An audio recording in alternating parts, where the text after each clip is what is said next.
Hi. In today's session, we are going to be touching upon the number one skill required by a manager to improve the team members' performance.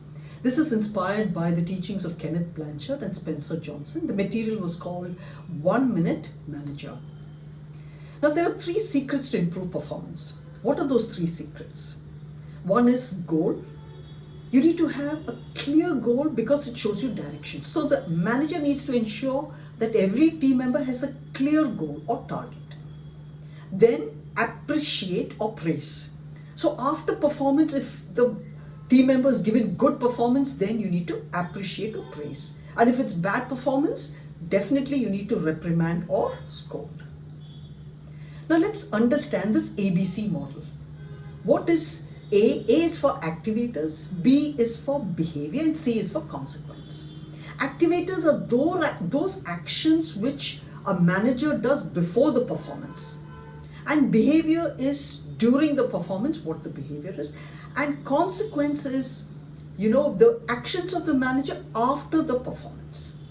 Now let's go deep and understand what are these activators. So earlier we spoke about setting the goal, which is important. Every team member needs to have a clear goal. Now let us follow what we call the achieve model. ACHIEVE. What is A? Ability.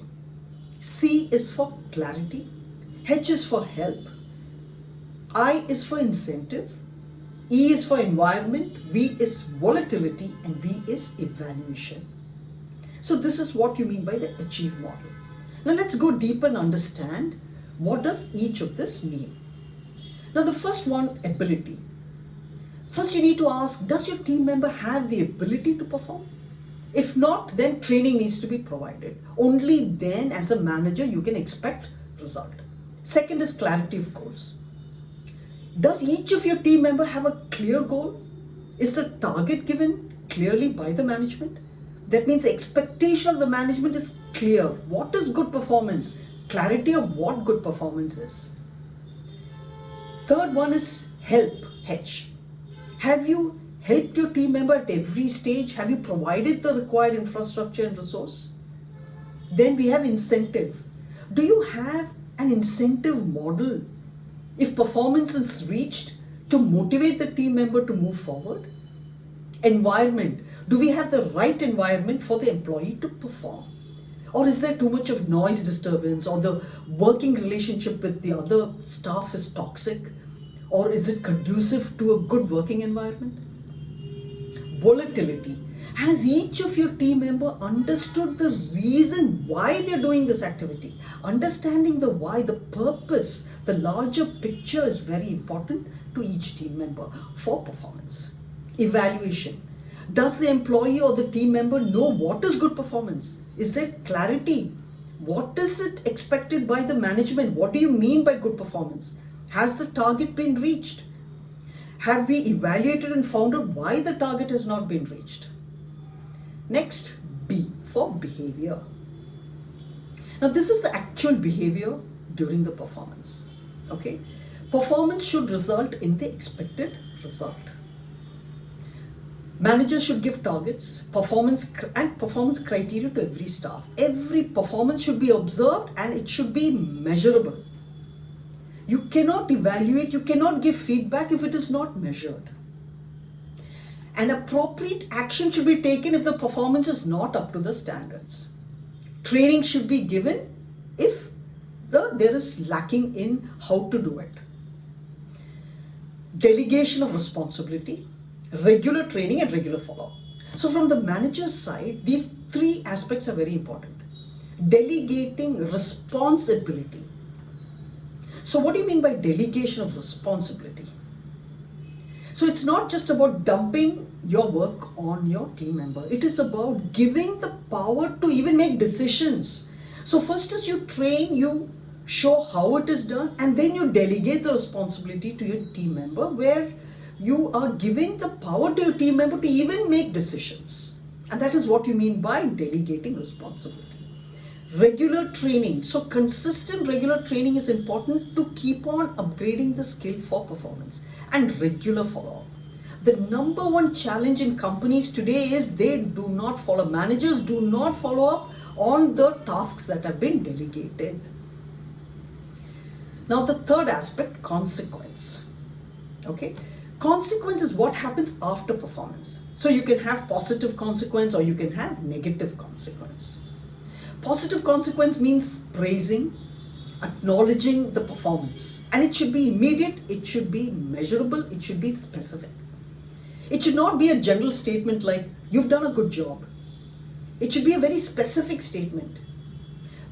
Last Friday, the report you produced to the board of directors was excellent. There were no mistakes and you were very precise in what needs to be discussed. Okay, simply telling your team member you've done a good job does not make it. That is not how to acknowledge or appreciate somebody. You have to be specific. Negative consequence is basically scolding or reprimand. Again, it needs to be immediate and it needs to be specific.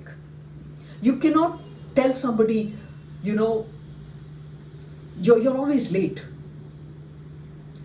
How you give the negative reprimand is also very important, where you focus on the problem and not the person. Okay, always end the reprimand with the praise and reprimand the particular behavior, not the person. So ending with the praise is very important, so the person does not feel hurt or the ego is not affected. So you are normally always on time, but what happened today? So you are praising the individual and you're also reprimanding the person. Or you're not reprimanding the person, you're reprimanding the behavior. The last report was done well, but today what happened? The report had many mistakes. Okay. Now there is a third consequence.